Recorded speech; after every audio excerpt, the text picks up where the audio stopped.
কোরআন যেন শুদ্ধ পড়ে, কোরআনের তিলাওয়াত যখন ইমাম সাহেব আল্লাহু আকবার পড়ে, সানা পড়ে যখন পড়বে আলহামদুলিল্লাহি রাব্বিল আলামিন আর রহমানির রহিম মালিকি ইয়াউমিদ্দিন ইয়াকা না'বুদু ওয়া ইয়াকা নাস্তাঈন ইহদিনাস সিরাতাল মুস্তাকিম, জানটা যেন জড়িয়ে যায়, ইখলাস লিল্লাহিয়াত যেন নামাজের ভিতরে চলে আসে। আমার আপনার নামাজের ভিতরে ইখলাস লিল্লাহিয়াত আছে? হ্যাঁ, মসজিদ ঢুকলেই বারবার ঘড়িয়ে দেখি নামাজটা কখন তাড়াতাড়ি শেষ হবে, জামাত কখন দাঁড়াবে, কতক্ষণে মসজিদ থেকে বেরিয়ে না আসবো।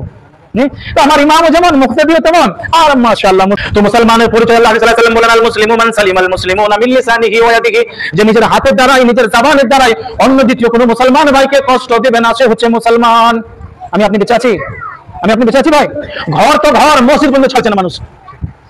ঘর তো ঘর, দুনিয়ার দেখেন আদালত আর ইনসাফের জায়গা শুধুমাত্র খালি মসজিদ থেকে গেছে। ইনসাফের জায়গা খালি মসজিদ, আর কোথাও নাই। ইনসাফ আর কোথাও নাই, ইনসাফের জায়গা শুধু মসজিদ হয়ে গেছে। তো এই মসজিদেও আমি আপনি ইনসাফের কথা আর বলি না। ওইখানে দেখেন মুসল্লিতে ঠালাম ঠুলুম ধাকাম ধুকুম এখানে হচ্ছে। আমার কথা কেন শোনা হলো না? আমার কথা কেন চললো না? আমার কথা কেন চলবে না? কারণ আমি যে মুখিয়া, আমি যে মলাল, হ্যাঁ, আমি যে মসজিদের হারতা কারতা, হ্যাঁ চলছে কি চলছে না ভাই? হ্যাঁ, 10-5 জন লোক তারাই দেখবেন, ওই বলবে আমরা যা বলবো তাই করতে হবে। ওই জন্য দেখেন গ্রামের মুখিয়া আর মোড়া মসজিদের খাজানচি আর সাজানচি আর চ্যালেঞ্চি এমন লোক জানেন যাদের ভিতরে ইমান নাই সেইভাবে, তাদের খাজানচি বানিয়ে দিয়েছে, তাকে সেক্রেটারি বানিয়ে দিয়েছে মসজিদের। তাহলে মারামারি হবে না তো কি হবে? যার ভিতরে ইখলাস নাই, যার ভিতরে লিল্লাহিয়াত নাই, যে আল্লাহর রাসূলকেই জানে না, তো সে মসজিদের মুতাওয়াল্লি আর কমিটি কি করে? ওই জন্য আপনি দেখবেন হাজারটা মসজিদে আপনি দেখবেন মেম্বার ঠিক নাই। মসজিদের যে মেম্বার যেখানে খুতবা দেওয়া হয়, সে খুতবার জায়গা ঠিক নাই। দেখবেন তার কারণে মসজিদের কাতারগুলো হচ্ছে না, সাফগুলো দেখবেন আগা পেছা হয়। জুম্মা দিন আমরা তুই সরকারে দিয়ে লাইন সরে করতে পারে না, ও হবে তুই সরকারে, তুই ওখানে গে, তুই ওখানে পেছে এই করতে করতে আল্লাহু আকবার আল্লাহু আকবার লা ইলাহা ইল্লাল্লাহ আল্লাহু আকবার শুরু হয়ে গেল নামাজ হচ্ছে। ওই মুখিয়া আর মোড়ল, আমি মোড়ল আর আমি মুখিয়া, আমার কথাতে সব চলবে। ওইগুলো মেম্বারও ঠিক হয় নাই। সিজদার যে লোকটা মেম্বারের সামনে নামাজ পড়ছে তার সিজদা হয় না, হয় তার সিজদা? দেখেন 80% মসজিদ এরকমই হয়ে আছে। কেন বলুন তো? এই যে নালাইগুলোকে মুতাওয়াল্লি বানিয়ে রেখেছেন না, মোড়ল বানিয়ে রেখেছেন, যে দিন ধর্ম শরিয়ত কিছুই বোঝে না, খালি বলে আমার কথা চলবে, আমার কথা চলবে।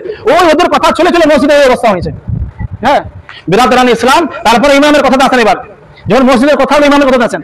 ইমাম এখন যে রকম হোক, কানা হোক খোলা হোক, কোরআন পড়তে জানুক চাই না জানুক, কোরআনের গ্রামার জানুক চাই না জানুক, ঠিক আছে, আমার ইমাম সব 4000 টাকা, ঠিক আছে, কোনো অসুবিধা নাই।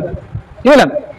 আজকাল যারা ছাগল ভেড়া চড়ায় সৌদি আরবে, আমার আপনার এলাকার লোক যারা ছাগল ভেড়া চড়ায় সৌদি আরবে, তাদের 20-30 হাজার টাকা বেতন নাই। যে আমার আপনার বাড়িতে যে মেয়েগুলো কাজ করে, যে ছেলেগুলো কাজ করে, খাদিম যারা পেশারে খাদামে, আমার আপনার বাড়িতে যারা বড় লোক, যে যাদের টাকা পয়সা খানি আছে, তাদের বাড়িতে যে মেয়েরা যে ছেলেরা কাজ করে 6-7 হাজার টাকা মাসে তাদের বেতন নাই। আচ্ছা কিনা ভাই? তাদের বেতন যদি যারা কাজকর্ম করে, যারা লিবার খাটে, লিবার, হ্যাঁ, মেথরগুলোকে দেখেছেন এসপি মোড় থেকে নিয়ে বাস স্ট্যান্ড পর্যন্ত যে মেথরগুলো কাজ করে, মেথরগুলো পায়খানা পরিষ্কার করে না, তাদের বেতন হচ্ছে 10,000-12,000 টাকা। আর আপনার ইমাম সাহেব যে আপনার ছেলেকে পড়াবে, যে আপনার ছেলেকে ভালো হেদায়েত দেবে, যে কোরআন শিক্ষা দেবে, যে আপনার দোয়া খের করবে, যে আপনার ছেলের জানাজা, আপনার মেয়ের জানাজা পড়াবে, যে দিন রাত সকাল সন্ধ্যা আপনার গ্রামের জন্য ভালোবাসছে, সেই লোকটার বেতন হচ্ছে 4,000 টাকা, 5,000, 6,000, 7,000। নামাজ হবে কবে? হ্যাঁ, তাদের নামাজ হবে? হ্যাঁ, বিরাদরান ইসলাম, খুবই চিন্তার বিষয়, খুব চিন্তা। আমি আপনি যে ইমামের পেছনে আল্লাহু আকবার, হ্যাঁ, আল্লাহু আকবার পরে নিয়ত বেঁধে নিলাম, ইমামের কি হচ্ছে, কি অবস্থা, কি হাল, তার সন্তানের কি হাল, তার ছেলে মেয়ের কি হাল, তার ঘরের কি হাল, কোনো সব খবর নাই। খালি নামাজ পড়লেই হবে, নামাজ খালি পড়লেই হলো, কানা হোক খোঁড়া হোক, কোনো অসুবিধা নাই। কিন্তু সেই লোকটাই যখন বাজার মার্কেটে যায়, হাটে যায়, সবজি মার্কেটে যায়, সে বান্দাকে, এখানে অনেক সবজিওয়ালা লোক আছে মাশাআল্লাহ, আছে না ভাই? কিন্তু বিরাদরান ইসলামের সবজিওয়ালা যখন সবজি বাড়ির জন্য কিনতে যায়, তখন বলে ভাইজান, যে আলুটা সব থেকে বেশি দামি, সব থেকে কিমতি, সেই আলুটাই তুমি আমাকে দেবে 5-10 টাকা বেশি লাগুক। বলে না? কসাইখানাতে গোশ আনতে যায়, টুলু মন্ডলের কাছে, টুলু ভাই, ওর কাছে গোশটা আনতে গেলে তখন বলে টুলু ভাই, তুমি আমাকে সব থেকে সিনার স্পেশাল গোশটা দাও, তুমি 10 টাকা বেশি লাভ, অসুবিধা নাই। দুনিয়ার যে কোনো মামলা সেখানে মানুষ গেলে বলে 10 টাকা বেশি লাও, কিন্তু মাল ঠিক দাও, বলে না ভাই? কিন্তু বান্দা মসজিদে এলে সে ফকির হয়ে যায়, ফকির, মাসওয়ারা, বারবার মাসওয়ারা, বারবার মাসওয়ারা। তখন বলে ভাই দেখো, আমরা নামাজ পড়তে মসজিদে আসি, নামাজটা খালি পড়লেই হলো, 4,000 টাকা 3,000 টাকার ইমাম সাহেব হলেও চলবে, তখন এই বান্দা মসজিদে এসে এই কথাটা বলে না যে ভাই পয়সা লাগছে লাগুক, বেতন বেশি লাগবে লাগুক, কিন্তু ইমাম সলিড চাই, কে বলে না? কে বলে? হ্যাঁ, যে কোরআন যেন শুদ্ধ পড়ে, কোরআনের তিলাওয়াত যখন ইমাম সাহেব আল্লাহু আকবার পড়ে, সানা পড়ে যখন পড়বে আলহামদুলিল্লাহি রাব্বিল আলামিন আর রহমানির রহিম মালিকি ইয়াউমিদ্দিন ইয়াকা না'বুদু ওয়া ইয়াকা নাস্তাঈন ইহদিনাস সিরাতাল মুস্তাকিম, জানটা যেন জড়িয়ে যায়, ইখলাস লিল্লাহিয়াত যেন নামাজের ভিতরে চলে আসে। আমার আপনার নামাজের ভিতরে ইখলাস লিল্লাহিয়াত আছে? হ্যাঁ, মসজিদ ঢুকলেই বারবার ঘড়ি দেখি নামাজটা কখন তাড়াতাড়ি শেষ হবে, জামাত কখন দাঁড়াবে, কতক্ষণে মসজিদ থেকে বেরিয়ে না আসবো। তো আমার ইমামও যেমন, মুক্তাদিও তেমন, আর মাশাআল্লাহ মুসাল্লিও তেমন।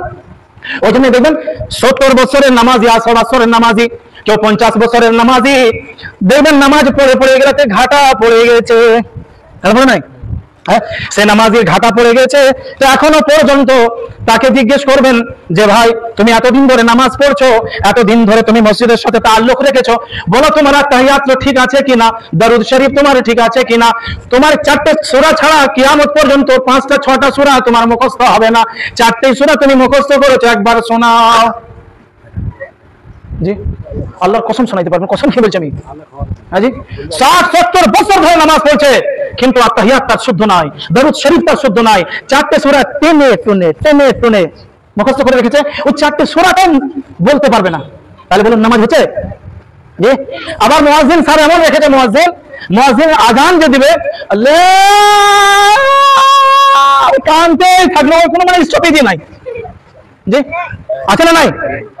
আপনি ইউটিউবে সার্চ করে দেখবেন যে বাংলার আজান শুনতে চাই, কোথাও যান বাংলার আজান শুনতে চাই, তো আপনি বিশ্বাস করবেন না, সব থেকে খারাপ আজান আছে বাংলারই, সব থেকে খারাপ আজান, মানে এই আজান একদম শুদ্ধই নাই।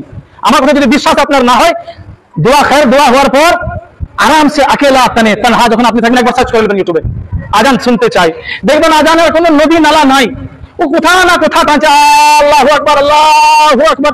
তাহলে মোহতরম বুজুর্গ ও দোস্ত, 60 বছর ধরে নামাজ পড়ছি, আর তাহিয়াত যদি আমার শুদ্ধ না হয়, আমার দরুদ শরীফ যদি শুদ্ধ না হয়, আমি 12,000 টাকার ইমাম কেন রাখতে যাবো? রাখবো?